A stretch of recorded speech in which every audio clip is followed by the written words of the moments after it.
এবার সব কিছু দিয়ে ভালো করে আমি মিশিয়ে নেব।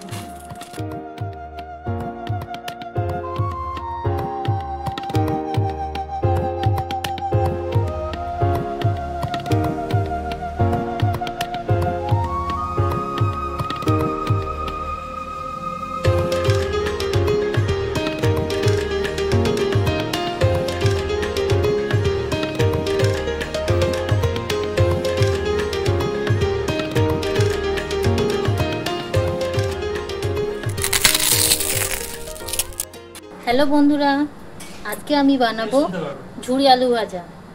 তার জন্য আমি একটা বাটিতে জল নিয়ে নিচ্ছি আর দুটো বড় সাইজের আলু নিয়ে নিচ্ছি। প্রথমে আমি আলুটাকে কেটে নেব, আর তার সঙ্গে থাকবে কিছু টিপস যেটা আমি রান্না করতে করতে তোমাদের বলবো। পুরো ভিডিওটা তোমরা দেখতে থাকো।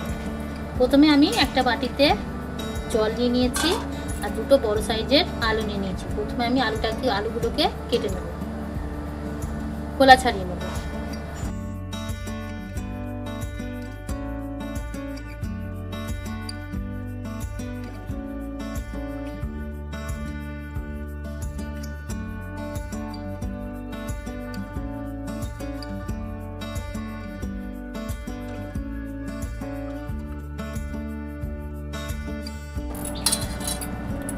এই যে এগুলো লম্বা করে ধরতে হবে, ধরে এইভাবে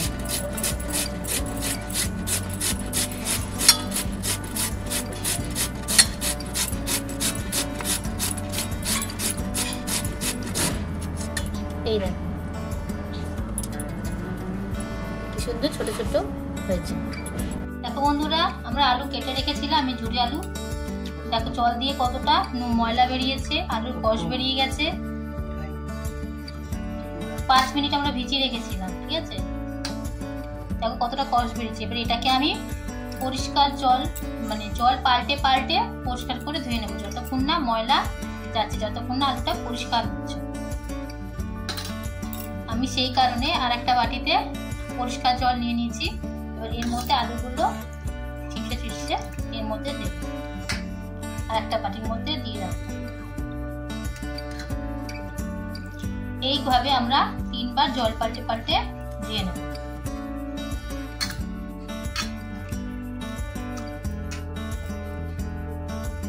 আমি 3 বার জল পাল্টে পাল্টে ধুয়ে নিয়েছি। আলুটা এবার দেখো কি সুন্দর পরিষ্কার হয়ে গেছে। এবার এইভাবে আমি আলুটাকে 10 মিনিট এইভাবে রেখে দেবো।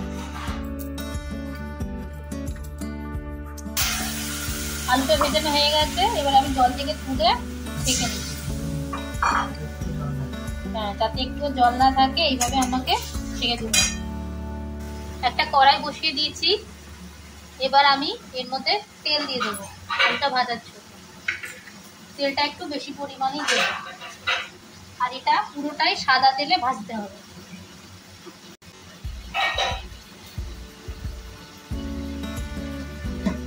তেলটাকে আমি এবার গরম হতে দেবো। তেল আমাদের গরম হয়ে গেছে, এবার আমি আলুটা, এই অল্প আলু এর মধ্যে ছেড়ে দেব। আর আরেকটা কথা, আমি কিন্তু আলু নুন ছাড়াই ভাজবো। এখন আমি কোনো নুন দেব না। যখন আমার সম্পূর্ণ আলুটা ভাজা হয়ে যাবে, তখন আমি এর মধ্যে চাট মশলা মিশিয়ে দেব। আর একবারে সম্পূর্ণ আলুটা দেবে না, অল্প অল্প আলু দিয়ে একটু একটু ভাজতে হবে, তাহলে কিন্তু আলুটা ঝরঝরে হবে।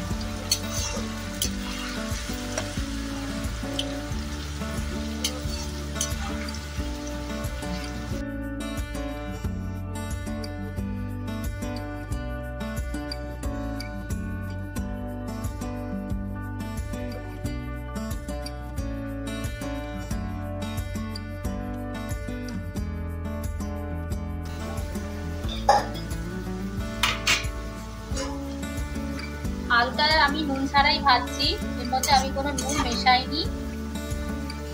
তোমরা নুন ছাড়া ভাজবে, নুন দিয়ে যদি ভাজো তাহলে গায়ে গায়ে লেগে যাবে, দলা পাকিয়ে যাবে।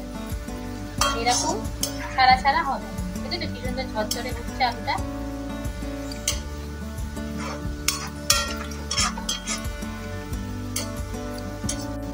আলুটা আমার আস্তে আস্তে ভাজা হয়ে যাচ্ছে, এই দেখো আস্তে আস্তে ফুল হচ্ছে, উপর থেকে ফুসে উঠছে। যখনই উপর দিকে ভেসে উঠবে বুঝবে যে আলু ভাজা তোমার হয়ে গেছে, তোমার লাল লাল হয়ে গেছে, আলুটা লাল লাল হয়েছে। এই আলু ভাজাটা কিন্তু আমি টকটকে লাল করবো না, এটা কিন্তু আমার অনুষ্ঠান বাড়ির মতন আলু ভাজা হচ্ছে। এটাকে আমি টকটকে লাল করবো না, হালকা লাল হয়ে এসেছে এই অবস্থাতেই আমি আলুটাকে তুলে নেব। আলু এইরকম অবস্থায় আমি আলুটাকে তুলে নিচ্ছি। গ্যাসের ফ্লেমটাকে আমি লোতে রেখে দিচ্ছি এই অবস্থায়।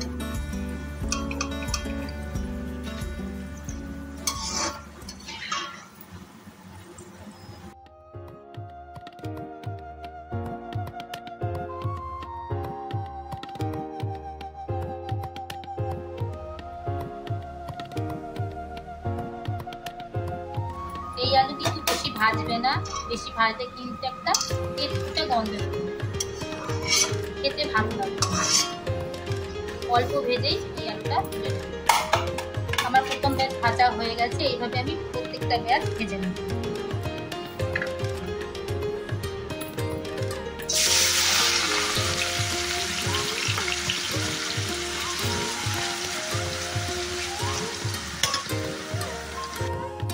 দেখো বন্ধুরা, আলু আমার ভাজা হয়ে গেছে। এবার এর মধ্যে আমি চাট মশলা মিশিয়ে পরিবেশন করব। এখন আমি এর মধ্যে চাট মশলা দিয়েছি। এবার সামান্য গোলমরিচ গুঁড়ো ছিটিয়ে দিলাম, সামান্য একটু নুন দিয়ে দিলাম,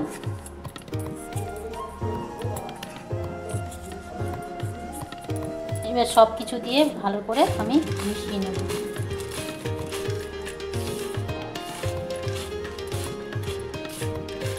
দেখতেই পাচ্ছ বন্ধুরা, আমার ঝুড়ি আলু ভাজা রেডি হয়ে গেছে অনুষ্ঠান বাড়ির মতো। তো আজকে ভিডিওটা যদি আমার ভালো লেগে থাকে তাহলে আজকে অবশ্যই একটা লাইক আর কমেন্ট করতে কিন্তু একদমই ভুলবেন না। তো আর দেখা হচ্ছে, তো আজকে এই পর্যন্তই, দেখা হচ্ছে আবার নেক্সট ভিডিওতে। টাটা।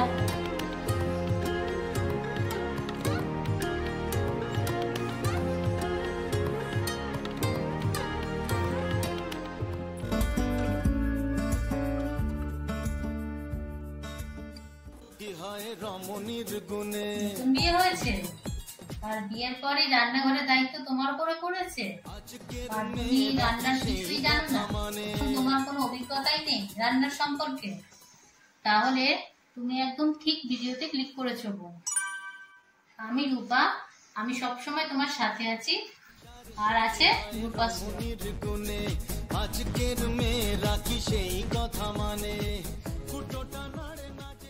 তাই আমি নিয়ে চলে এসেছি তোমার মতন সেই সব বোনেদের জন্য একটা সিরিজ, যার মধ্যে থাকবে রান্নাঘরের কিছু টিপস।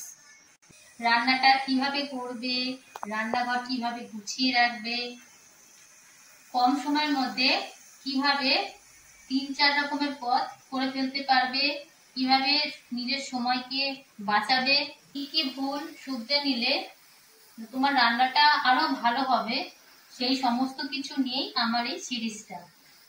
সংসার যখন করতে এসেছো বন্তি, তাহলে তোমাকে তো রান্না শিখতেই হবে। আর জানো তো, প্রিয় মানুষের মনের দরজা কিন্তু পেট থেকেই শুরু হয়।